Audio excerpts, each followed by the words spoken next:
नमस्कार दोस्तों, स्वागत है आप सभी का मेरे YouTube चैनल में। दोस्तों, आज हम जो कहानी लेकर आए हैं वो बहुत ही प्रेरणादायक कहानी है। आपसे अनुरोध है कि इस कहानी को पूरा ज़रूर सुने। अगर वीडियो अच्छी लगेगी तो वीडियो को लाइक कीजिएगा और कमेंट बॉक्स में बताइएगा कि ये कहानी आपको कैसे लगी। और साथ ही हमारे चैनल पर नए हैं तो चैनल को सब्सक्राइब भी जरूर कर लीजिएगा। तो चलिए कहानी को स्टार्ट करते हैं। एक हरे भरे जंगल में एक छोटी सी चिड़िया रहती थी। उसका नाम चीका था। चीका बहुत ही तेज और सुंदर थी, लेकिन उसमें एक बड़ी बुरी आदत थी। वह बहुत लालची थी।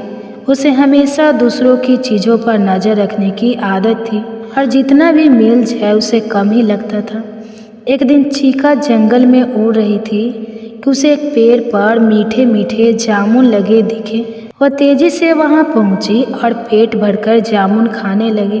तभी वहां कोयल आई और बोली, चीका बहन, क्या मुझे भी कुछ जामुन मिल सकते हैं? चंदिता ने मुंह बनाते हुए कहा, यह जामुन मैंने पहले देखे थे, इसलिए ये मेरे हैं। तुम्हें खाने हैं तो कोई और पेड़ देख लो। कोयल को बहुत दुख हुआ, लेकिन वह बिना कुछ कहे उड़ गई। चंदिता को यह देखकर खुशी हुई कि उसके सारे जामुन खुद के लिए रख लिए, लेकिन जब उसने ज्यादा खा लिया तो उसका पेट दर्द करने लगा। वह पेड़ से गिरने ही वाली थी कि किसी तरह अपने पंख फड़फड़ाकर बच गई, लेकिन इस घटना से भी उसकी लालच कम नहीं हुई। कुछ दिन बाद चंदिता को जंगल में एक चमकीला मोती पड़ा मिला। उसने सोचा, अगर मैं इस मोती को जमा कर लूं तो यह मेरे लिए बहुत कीमती होगा।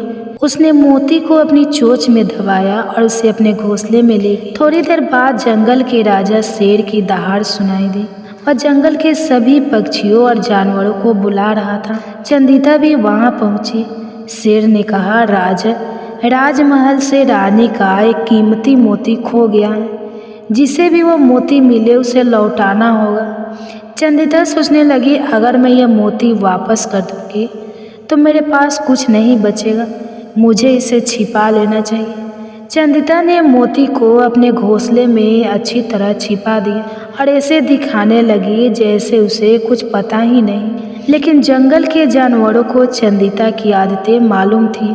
लोमड़ी जो बहुत चालाक थी, उसने सोचा, चंदिता हमेशा चीज़ों को छिपाने में माहिर है, कहीं यह मोती इसके पास तो नहीं। लोमड़ी ने एक चाल चली। वह चंदिता के पास गई और बोली, बहन चंदिता, मैं मदद की। इसे इनाम में ढेर सारे मीठे फल और एक सुंदर घर देने का वादा किया है। चंदिता का दिल तेजी से धड़कने लगा। उसे मीठे फलों और सुंदर घर का लालच आ गया। उसने सोचा, अगर मैं मोती वापस कर दूं तो मुझे बहुत इनाम मिलेगा। लेकिन फिर उसके मन में दूसरा ख्याल आया, अगर मैं मोती छिपाए रखूं तो यह हमेशा मेरा रहेगा और मैं इसे जब चाहूँ देख सकती हूँ। अब चंदिता सोच में पड़ गई, वह क्या करे। चंदिता ने तय किया कि वह मोती को कुछ और दिनों तक छिपा कर रखेगी। लेकिन तभी जंगल में हाथी दादा आए। उन्होंने गरजती हुई आवाज़ में कहा, जो भी रानी का मोती चुराए उसे सजा दी जाएगी। यह सुनकर चंद्रिका घबरा गई। उसे डर लगने लगा कि कहीं कोई उसे पकड़ ना ले। उसने सोचा, अगर किसी को पता चल गया कि मोती मेरे पास है तो मैं मुश्किल में पड़ जाऊंगी। अब चंदिता के पास दो ही रास्ते थे, या तो वो मोती लौटा दे और इनाम पाए, या फिर उसे छिपाए रखे और हमेशा डर में जिए। चंद्रिका पूरी रात सो नहीं पाई। वह बार बार मोती को देखती और फिर सोचती कि कहीं कोई उसे पकड़ ना ले। सुबह होते ही उसने मोती को और अच्छे से घोंसले के नीचे छिपा दिया। लेकिन उसकी किस्मत खराब थी। एक कौवा उसकी सारी हरकतें देख रहा था। कौवा समझ गया कि मोती चंदिता के पास है। वह तुरंत शेर के पास गया और बोला, महाराज, मुझे लगता है कि मोती चंदिता चिड़िया के पास है। शेर ने तुरंत जंगल के कुछ जानवरों को भेजा ताकि वे चंदिता से पूछताछ करें। जैसे ही हाथी, लोमड़ी और तोता चंदिता के पास पहुँचे, वह डर गई। तोते ने कहा, चंदिता बहन, सच सच बताओ, क्या मोती तुम्हारे पास है? चंदिता झूठ बोलने वाली थी, लेकिन तभी उसने देखा कि जंगल के बाकी जानवर भी उसे घूर रहे थे। उसने धीरे से कहा, नहीं, मेरे पास कोई मोती नहीं। लेकिन तभी तेज हवा चली और उसका घोंसला हिल गया। घोंसले के नीचे छिपा मोती बाहर गिर पड़ा और सबकी नज़र उस पर पड़ गई। जैसे ही मोती जमीन पर गिरा, सब जानवर हैरान रह गए। हाथी गुस्से से बोला, चंदिता, तुमने हम सबसे झूठ बोला, यह बहुत बुरी बात है।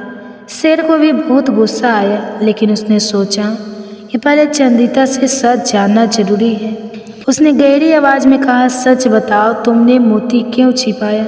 चंदिता डर के मारे कांपने लगी। उसने धीरे धीरे कहा, मुझे लगा कि यह मोती बहुत कीमती है, इसलिए मैं इसे अपने पास रखना चाहती थी।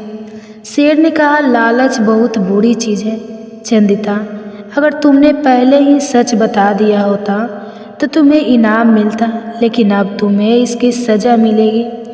अब चंदिता बहुत डर गई। वह सोचने लगी कि अब उसका क्या होगा। शेर ने सभी जानवरों की तरफ देखा और कहा, क्या कहते हो, चंदिता को क्या दी जाए?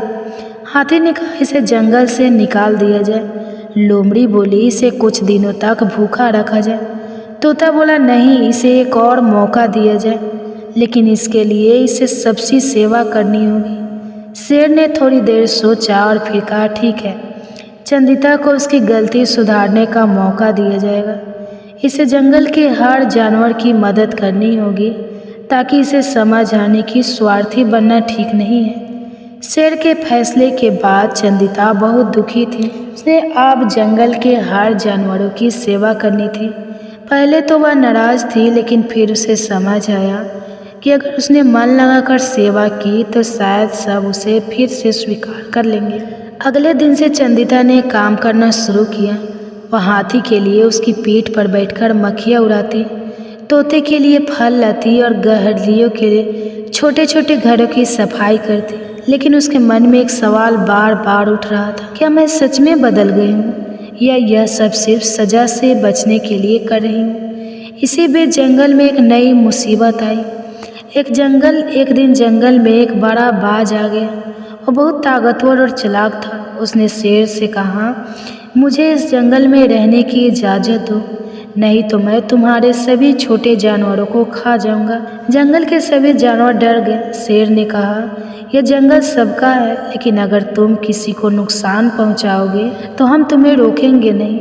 बाज हंसा और बोला, मुझे कोई नहीं रोक सकता, मैं सबसे तेज और ताकतवर हूँ। चंदिता ये सब देख रही थी। उसके मन में एक ख्याल आया, अगर मैं इस बाज को हराने की तरकीब निकाल लूँ तो शेर मुझे माफ़ कर देगा और मैं फिर से आज़ाद हो जाऊंगी। चंदिता ने सोचा कि अगर सीधे बाज से लड़ने गई तो उसे आसानी से हरा देगा, इसलिए उसने चालाकी से एक योजना बनाई। वो उड़कर तोते के पास गई और बोली, हमें मिलकर बाज को जंगल से भगाना होगा, वरना यह सबको खा जाएगा। तोते ने पूछा, लेकिन हम छोटे छोटे पंछी बाज से कैसे जीत सकते हैं? चंदिता ने मुस्कुराकर कहा, हमें अपनी ताकत से नहीं, अपनी चालाकी से उसे हराना होगा। चंदिता ने जंगल के सभी छोटे पक्षियों को इकट्ठा किया और कहा, हम एक एक करके बाज के घोंसले से उसकी सारी खाने की चीजें चुरा लेंगे। जब उसे भूख लगेगी और खाना नहीं मिलेगा तो वह खुद ही जंगल छोड़ देगा। योजना के अनुसार सारे पक्षी मिलकर बाज के घोंसले से उसके खाने के टुकड़े उठा ले गए। पहले दिन बाज को कोई फर्क नहीं पड़ा, लेकिन तीसरे दिन वह कमजोर होने लगा। बाज गुस्से से गरजा, यह जंगल मेरे लिए ठीक नहीं है, यहाँ तो मैं भूखा मर जाऊंगा, और वह जंगल छोड़कर चला गया। बाज के जाते ही जंगल में खुशी फैल गई। शेर ने चीका को बुलाया और कहा, तुमने अपनी चालाकी से जंगल को बचाया, अब तुम्हारी सजा खत्म होती है और तुम फिर से स्वतंत्र हो। चीका बहुत खुश हुई। उसने सोचा, अगर मैंने पहले ही अपनी चालाकी और मेहनत से कुछ अच्छा किया होता तो मुझे कभी सजा ही नहीं मिलती। उस दिन के बाद चंदिका लालच छोड़कर सबकी मदद करने लगी। अब वह सिर्फ अपने लिए नहीं बल्कि पूरे जंगल के लिए सोचती थी। अब चंदिका पूरी तरह बदल चुकी थी। वह पहले की तरह लालची नहीं रही। उसने समझ लिया था कि लालच हमेशा नुकसान ही करता है, लेकिन अच्छाई और ईमानदारी से सबका दिल जीता जा सकता है। जंगल के सभी जानवर अब उसे पसंद करने लगे। तोता, लोमड़ी, हाथी और बाकी सब उसके दोस्त बन गए। चंदिता ने ठान लिया कि अब वह हमेशा दूसरों की मदद करेगी और कभी लालच नहीं करेगी। इस तरह जंगल में शांति बनी रही और चंद्रिता की चतुराई और अच्छाई की कहानी पीढ़ी दर पीढ़ी सुनाई जाती रही। यही सीख मिलती है, लालच करने से सिर्फ परेशानी मिलती है, लेकिन सच्चाई और मेहनत से हर मुश्किल से जीता जा सकता है। तो ये कहानी आपको कैसी लगी कमेंट बॉक्स में नीचे जरूर बताइएगा। अगर वीडियो अच्छी लगेगी तो वीडियो को लाइक कीजिए, कमेंट्स कीजिए और साथ ही चैनल को सब्सक्राइब करके बेल आइकन को ऑन कीजिए। धन्यवाद।